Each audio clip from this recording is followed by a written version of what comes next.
So the main one I'm flying is the no step on Sneck, because I agree with the messaging of don't tread on me, but the people who normally fly it kind of suck.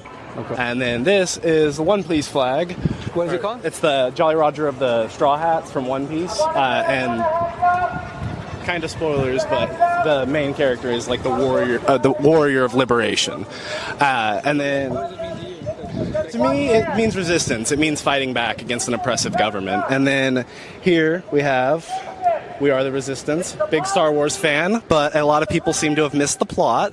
I have one more, but I'm not going to fly that one. People think the Empire's the good guys. Yeah, no, I really blame the prequels because they made Anakin too cool.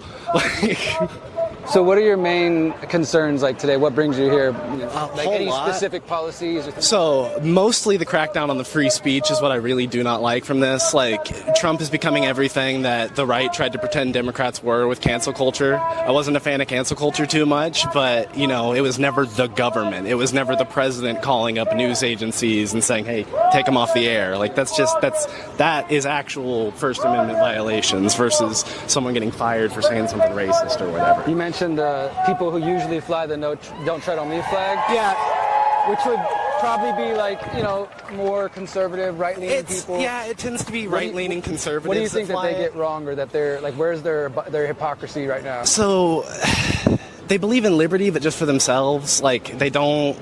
It's free speech for me and not for thee, and that's what I don't like. Like, the same people that were sitting there joking about George Floyd and flying this flag and saying, oh, I got free speech, are like, oh, you can't joke about Charlie Kirk or whatever. It's like, no, we have free speech. So they're critical ways. of whenever they think like the Democrats or the left are doing cancel culture, but then they do it themselves even worse. And like, even like the big thing was like the cancel culture from the left was never actual government stepping in and taking people off the air or threatening to revoke licensing.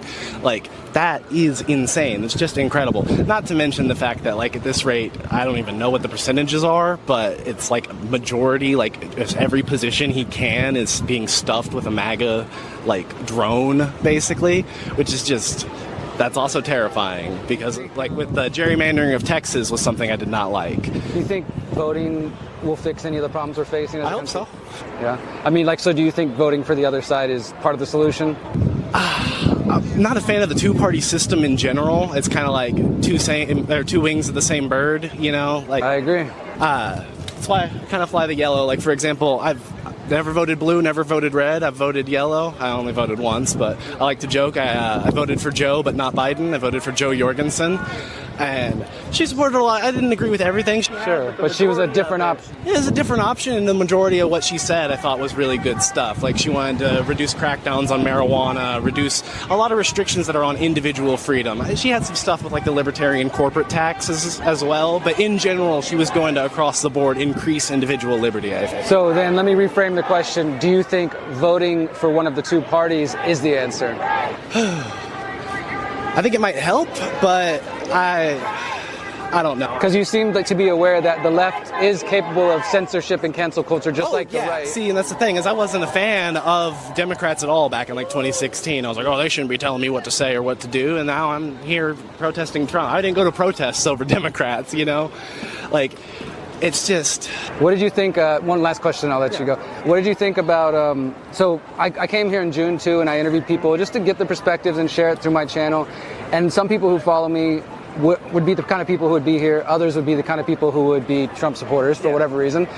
And one of the things I see online is some people say, well, I hear their points, but where were they during COVID, whenever Democrats were supporting mandates for vaccines or censoring? That's different though. So I'm very like, pro. do you support that, or? I'm very pro liberty, but also I like to call what I like. What was the word I like to use? Shit. It's ethical liberty, right? Like, I believe in as much freedom as possible, but some people look at as much freedom as possible as like, oh, I can own slaves. And no, you're infringing on someone else's freedom. And I see vaccines in the same way.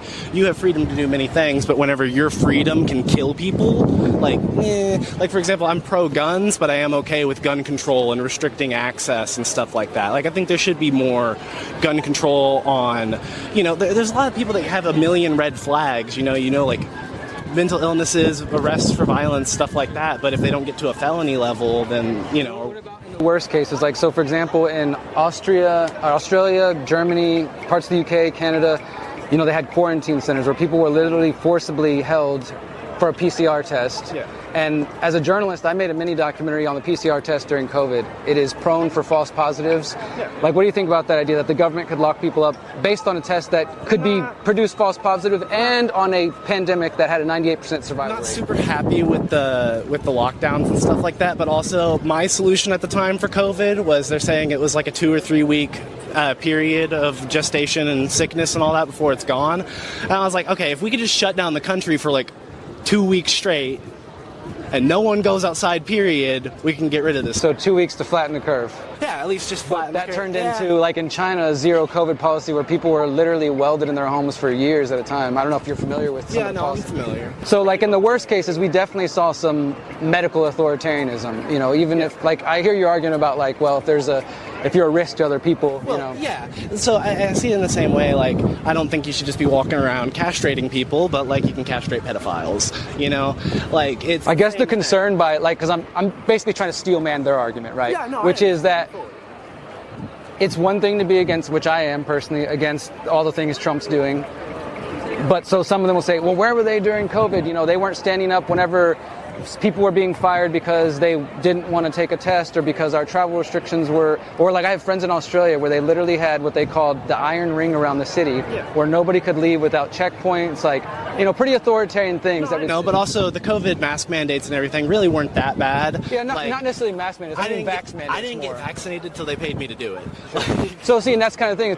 People look at it, it's like, well, if it was such a bad situation, why are they having to bribe people with strippers and donuts and money and this and that to do it? But, like for some people, I think that's like also me, partially. I do think COVID was partially blown out of proportion. I'm a libertarian myself, Yeah. but I'm an anarchist libertarian, so I don't vote. I know who Joe Jorgensen is. I have a lot of friends who are in the party and all that. Yeah. But to me, I believe in bodily autonomy, even controversially with some of my friends on the right who are like, yeah, bodily autonomy, don't force me to get vaccinated. And then I also agree a woman has a right to choose what to do with her body. Yeah, absolutely. And I also think that, somebody should, you have a right to sell your body for sex if you want, if you to vaccinate Yeah, see, or not that was one of the vaccinate. things, like, with Joe to, like, Jorgensen, clear I was across like, the just- board. Yeah. Like, people should have that bodily like autonomy. there's so many you know? things with like restrictions that end up harming people more than they help them. Like you kind of mentioned with like people being able to sell their bodies. Well, people do it anyways. You're not stopping it. It's gonna happen. But instead of having a boss, instead of a boss, you have a pimp, and like with marijuana, like Texas just recently repealed the little bit of marijuana we could have with the Delta 8 and stuff like that. And I don't see why. Like, it's literally the weaker version of marijuana that is also, like, frankly, even the strong weed is not as bad as alcohol. Okay, last question. What would you say to somebody who is supportive of Trump's policies, like, and not just like, fuck you, but if you were trying to reach them, in the spirit of like, I really think that the country, as many people think, I wouldn't say we're on the brink of civil war, but we're definitely headed in an increasingly divisive direction, and I don't think that's the answer. So what would you say to somebody who's like, I can't, the people who think that this is just an anti-American rally and it's going to be all violent, like, what's your message to them? The main message is that Donald Trump is everything you were scared of Obama being. Since 2012, the Conscious Resistance Network has been an independent media organization focused on empowering individuals through education, philosophy, health, and community organizing. We work to create a world where corporate and state power do not rule over the lives of free human beings. Our motto is leading by example and helping others in their pursuit of freedom. Visit theconsciousresistance.com to find our articles, documentaries, interviews, podcasts, books, and more. Remember, you are powerful, you are beautiful, and you are free.